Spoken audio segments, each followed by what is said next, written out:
Moin Leute, heute mal wieder ein Review und zwar zur Zyma CM131 Gen 3.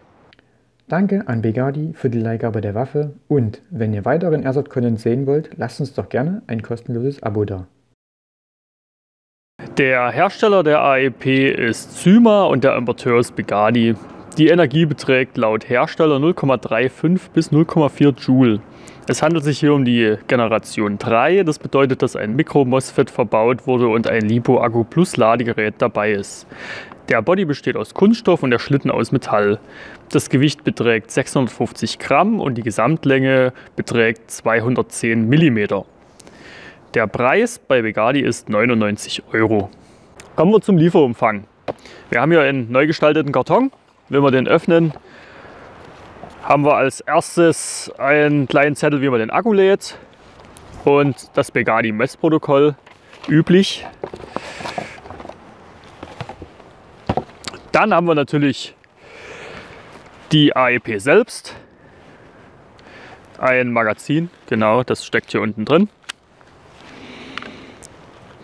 ein Laufreinigungsstab, ein kleiner Mini-Imbus, eine Tüte Kugeln, ja, ob die jetzt Bio sind, keine Ahnung. Ein Speedloader von Zyma, die sind, muss ich sagen, echt gut zu gebrauchen. Den kleinen LiPo-Akku und ein Ladegerät mit USB-Kabel. So, das war's zum Lieferumfang. So, erster Eindruck und Verarbeitung. Ihr nehmt die Knifte aus dem Karton und euch fällt erstmal das angenehme Gewicht auf. Das Ding wiegt ein bisschen mehr, nicht so wie bei dem AR-15, was wir im letzten Review hatten, was einfach mal total leicht war. Die Verarbeitung ist auch super. Ihr habt hier hochwertiges ABS-Kunststoff, laut Begadi ABS-Kunststoff. Und ein Aluminiumschlitten, der auch super gearbeitet ist und vor allen Dingen hat diese Waffe ein sehr, sehr modernes, schönes Design. Gehen wir jetzt ins Detail. Fangen wir vorne an. In der Mündung ist leider kein Gewinde vorhanden, also kann man out of the box leider keinen Tracer oder Schalldämpfer verbauen, aber mit der Zyma Rail Mount kann man das Ganze realisieren. Bei Begadi steht, dass man die Mündung leicht absägen oder abfeilen muss, damit das Ganze dann passt. Haben wir jetzt leider nicht da, können wir jetzt leider nicht ausprobieren. Falls ihr das schon mal gemacht habt, schreibt das einfach mal unten in die Kommentare rein. Der Silencer-Adapter für die CM126 AEP passt leider nicht. Der Aluschlitten ist super gefertigt und sieht mit den großen Löchern hier auch sehr, sehr modern aus. Im oberen Bereich haben wir die Aufnahmen für die Microdots. Die sind auch ein bisschen verstärkt innen, sodass man mehrere Gewindegänge hat und nicht bloß ein oder zwei, die dann relativ schnell ausreißen würden. Microdots findet ihr unter anderem bei Begadi direkt hier auf der Seite, sind die mit verlinkt. Des Weiteren hat man natürlich ganz normal Chemikorn mit dieser weißen Farbe so ein bisschen versehen. Ob man sich jetzt einen Red Dot drauf macht oder über Chemikorn spielt, ist bei einer 05er AEP wahrscheinlich eher nicht so wichtig. Auf der linken Seite ist der Feuerwahlhebel, der hat die Position Singlefeuer und Dauerfeuer. Das rastet ganz super ein, das Ganze, also kann man sich nicht beklagen. Unten befindet sich eine 21 mm Schiene mit 49 mm Länge. Hier könntet ihr zum Beispiel Laser- und Lampendummies anbauen. In Österreich oder so vielleicht auch was Richtiges, was leuchtet, aber ihr wisst ja, in Deutschland verboten. Weiter geht's mit der Sicherung. Hier ist die eigentliche Sicherung. Das ist jetzt Safe und das wäre Feuer. Diese Knifte hat noch auf dem Trigger noch eine kleine Sicherung. Das ist auch auf alle Fälle meiner Meinung nach ein Manko, da es mir oft passiert ist, dass ich den Trigger betätigt habe und das Ganze dann hier blockiert habe, weil ich die Sicherung nicht richtig reingedrückt habe. Tom zum Beispiel meinte, für ihn wird das überhaupt gar kein Problem. Ja, bei mir ist es öfter vorgekommen, dass sich das Ganze hier einfach total verhakt hat. Auf der Seite haben wir dann den Mag Release. Der geht super einfach und das Magazin flutscht regelrecht raus. Der geht aber jetzt nicht zu leicht. Das war jetzt vielleicht ein bisschen missverständlich ausgedrückt. Da geht es nicht zu leicht, dass man jetzt einfach so beim einfachen Rankommen schon das Magazin löst und man das dann irgendwo unwiederbringlich im Wald verliert. Unten am Abzugsbügel sind noch Markings. Begadi unter 0,5 Joule Gen 3. Hier hat man noch so einen kleinen Aufkleber drauf, den kann man einfach weghauen. Und hier steht natürlich nochmal Made in China. Die AEPs gibt es in den Farben Schwarz, wie wir sie hier haben, Tann, komplett Tann und in Grau. Da ist nur der untere Teil grau. Kommen wir zum Akku. Der Original-Akku, der dabei ist, hat 500 mAh und kostet bei Begadi 16,90 €. Wir haben uns dann ein bisschen einen besseren geleistet, den AMAX mit 600 mAh. Der kostet bei Begadi 14,90 €. Beide haben einen Mini-DIN-Stecker. Dazu gibt es dann noch das Ladegerät. Das kann man sich natürlich auch nachkaufen. Das kostet bei Begadi 5,90 €. Geladen wird es quasi über den Balancer. Das steckt man dann einfach hier rein. So rum am besten. Rein und dann kann man das einfach an ein Handy-Ladegerät anstecken oder an eine Powerbank, wenn man unterwegs ist. Also gerade für längere Spieltage kann ich mir das vorstellen, ist das natürlich ganz gut mit der Powerbank. Die Ladezeit beträgt in etwa 40 bis 60 Minuten laut Begadi. Kommen wir zum Einlegen des Akkus. Wir betätigen hier hinten den Knopf und ziehen den Schlitten nach vorne ab. Dann holen wir uns hier diese ganze Kabellage ein bisschen raus. Hier sehen wir das MOSFET. Da haben wir schon öfter gehört, dass das nicht so unbedingt so pralle sein soll und nicht ewig hält. Das Ersatz-MOSFET oder ein Ersatz-MOSFET von Zyma kostet 14,90 €. Aber es ist wahrscheinlich besser, gleich ein Chevron Micro-MOSFET einzubauen. So, dann nehmen wir uns den Akku. Hier ist uns aufgefallen, dass bei dem Original-Akku so ziemlich kein Widerstand mehr da ist und dadurch schießt es nicht mehr. Ist jetzt für uns jetzt kein Problem, weil wir ja sowieso den etwas besseren Akku haben. Da geht das Ganze. Anstecken, sieht man hier, ist wirklich signifikant schwieriger als bei dem anderen. Das MOSFET hier rüber popeln und dann alles irgendwie hier drinnen verstauen. Bisschen rein, den Balancer mit hier rüber geschoben.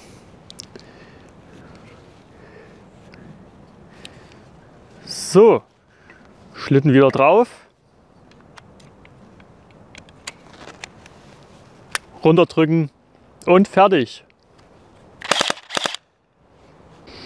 Als nächstes das Hop-Up. Wir nehmen wieder den Schlitten ab. Haben wir vorhin schon mal gesehen. Dann haben wir auf der Seite hier das kleine Rädchen mit Pfeilen, was Hop ist. Also was quasi mehr Hop ist, was weniger Hop ist. Das lässt sich super einstellen und man kann jetzt zum Beispiel einfach schießen, bisschen drehen, wenn es nicht ganz passt und weiter schießen. Bei manchen Waffen muss man ja irgendwas auseinanderbauen, da ist das natürlich signifikant komplizierter. Hier ist es wirklich extrem einfach. Bei unserem Modell werden 020er leider selbst in der kleinsten Stellung oder mit dem wenigsten Hop besser gesagt, schon stark überhoppt. Wir wissen jetzt nicht genau, ob das jetzt bei dem Modell generell so ist. Das glauben wir auch nicht, weil das bei den früheren, älteren Modellen nicht so war. Aber bei unserem ist uns das aufgefallen. Bei 025ern geht's. Die Magazine. Wir haben das mitgelieferte Low-Cap-Magazin mit 29 Schuss Fassungsvermögen. Das, wenn man sich das nachkaufen will, kostet bei Begadi 13,50 €. Ist aus Metall, macht einen sehr, sehr robusten Eindruck. Ich persönlich habe auch 5, 6 von den kleinen Dingern und bis jetzt noch nie irgendwelche Probleme damit gehabt. Dann haben wir noch das High Cap. Das kostet bei Begadi 13,90 € und hier passen ca. 80 Schuss rein. Das ist aus Kunststoff gefertigt und ich würde vermuten, nicht so ein hochwertiger Kunststoff wie die Waffe selbst, sondern ein bisschen günstiger das Ganze. Ich habe zum Beispiel bei meinen, ich habe da auch 2 Stück da, das Problem, dass diese kleinen Nasen hier irgendwie entweder nicht genug drücken oder so. Also ich befülle das Magazin mit den Kugeln, dann komme ich ganz leicht auf eine Kante und alle, also wirklich alle, fliegen raus. Das macht so wenig Spaß, das macht man 2-3 Mal, das macht so wenig Spaß, dass man es dann einfach irgendwann liegen lässt und sich ein paar mehr von den Kleinen zulegt. Kann man mit Sicherheit fixen, gibt es vielleicht auch irgendwo Videos oder Anleitungen dazu. So, kommen wir zum Befüllen. Wir nehmen den mitgelieferten Speedloader, setzen den einfach oben an. Ich halte mal ein bisschen hier ran, damit die Kugeln nicht sonst wohin fliegen. Und drücke die Kugeln rein. Bei dem exakt das gleiche. Ansetzen, reindrücken. Und hier natürlich hoffen, dass sie nicht wieder rausfallen. Jetzt geht es natürlich, das ist der Vorführeffekt wahrscheinlich. Genau, dann reinschieben, entsichern und loslegen. So, ich habe ein paar Taschen mit, wo wir mal die Magazine reinstecken können. Die kleinen passen auf alle Fälle auch in ganz normale BEX Magazintaschen rein. 2 hintereinander, zu und fest ist es. Ich hatte hier bis jetzt einmal den Fall, dass sich ein komplettes Magazin komplett in die Tasche entleert hat. Da hat es wahrscheinlich ein bisschen Druck drauf gekriegt. War sehr unschön. Aber wie gesagt, bloß einmal. Ich spiele ja jetzt die AEP schon eine ganz schöne Weile. Jetzt habe ich relativ neu, mir diese Taschen hier von Taiwan Gun geholt. Das ist richtig geil, finde ich persönlich. Hier halten die Magazine auch richtig bombenfest drinne. Wenn man jetzt bloß eins drin hat, was ja nun mal unweigerlich passiert, wenn man nachlädt, ist nicht mehr so extrem fest. Aber bis jetzt hatte ich auch noch keine Probleme, dass ich hier ein Magazin verloren habe. Die sind ja auch relativ klein, also wahrscheinlich, wenn man es im Wald verliert, ist es wahrscheinlich dann auch für immer weg. Genau, bei dem großen Magazin ist es ein bisschen komplizierter. Ich persönlich habe keine einzige Tasche dafür, habe aber schon relativ oft gesehen, dass sich das Leute einfach in die Molleschlaufen so reinlegen und dann so einfach spielen. Macht auch einen relativ sicheren. Ich habe da jetzt leider keine Erfahrungswerte damit. Ich hätte ein bisschen Angst, dass ich es da einfach verliere. Wenn ich mich dann doch mal irgendwo durch den Wald irgendwie robbe oder irgendwas, naja, so richtig fest ist es eben leider nicht. Damit man die Waffe irgendwie am Körper befestigen kann, haben wir uns ein Holster besorgt. Das ist jetzt das Universalholster Groß von Begadi für 13,90 €. Es gibt auch noch ein etwas teureres. Die sind beide mit bei der Waffe mit verlinkt bei Begadi im Shop. Hier passt die super rein. Den kleinen Hebel hier unten drücken und rausziehen. Und man muss bloß ein bisschen an der Schraube rumdrehen, wie das ja bei so Universalholstern üblich ist. Genau, geht ganz einfach rein und ganz einfach raus. Ist vielleicht dann auch beim 100. Mal noch ein bisschen einfacher, das kann sein. Auf der Seite ist eine Befestigung für einen Gürtel vorgesehen. Hier kann man aber auch, ich weiß nicht, ob man es ja kennt, ist ja angeschraubt, kann man natürlich auch noch andere Befestigungspunkte mit ranschrauben. Kommen wir nun zum Chrono und zum Schusstest.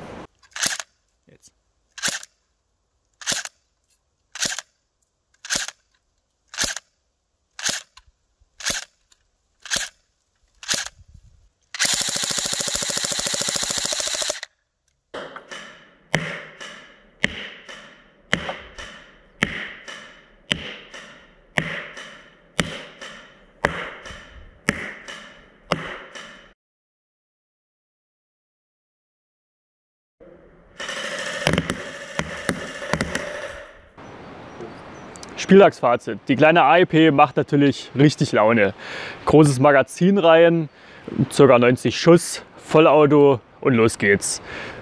Durch die Kadenz kann man den Gegner gut in der Deckung halten und mit den ganzen Anbauteilen, die man hier ran fummeln kann, wird das Teil natürlich auch super cool. Muss man jetzt mal so sagen.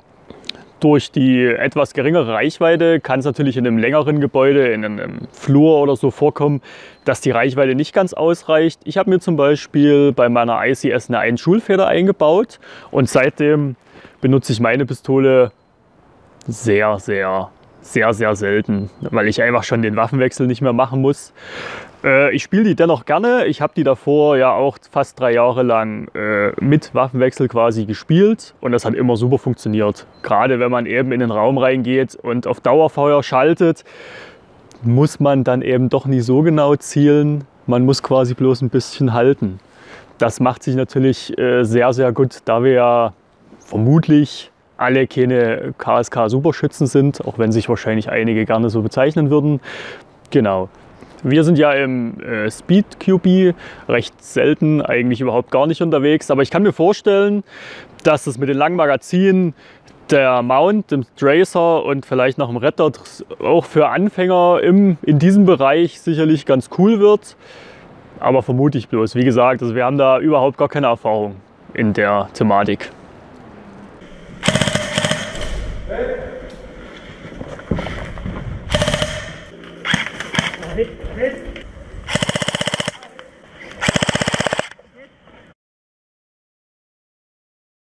Positiv.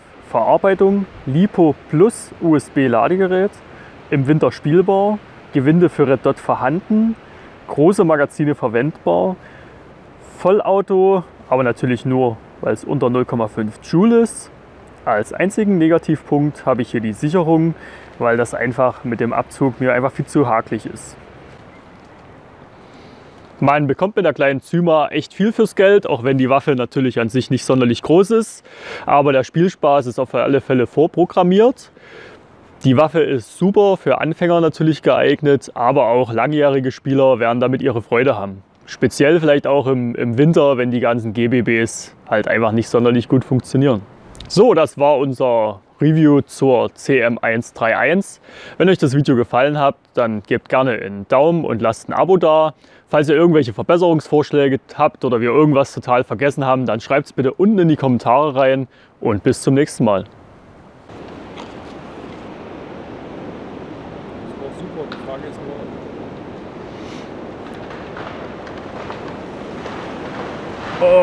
nur... Oh, what the fuck? Da hat es gerade die komplette Birke umgehauen. Das war's mit dem Review. Wenn euch das Video gefallen hat, lasst gerne einen Daumen nach oben da und abonniert auch gerne. Machst du das noch im Ganzen oder? Nee, ich mache das gerade für mich. Ach so, okay. Ach, du denkst, das war jetzt schon so ganz leise und so ganz leise und wie so ein kleines Häschen so. Mann, könntest du bitte aufhören, mit dieser Scheiße rumzuspielen? Ich versuche hier zu arbeiten. Ey, das ist ja kein Witz.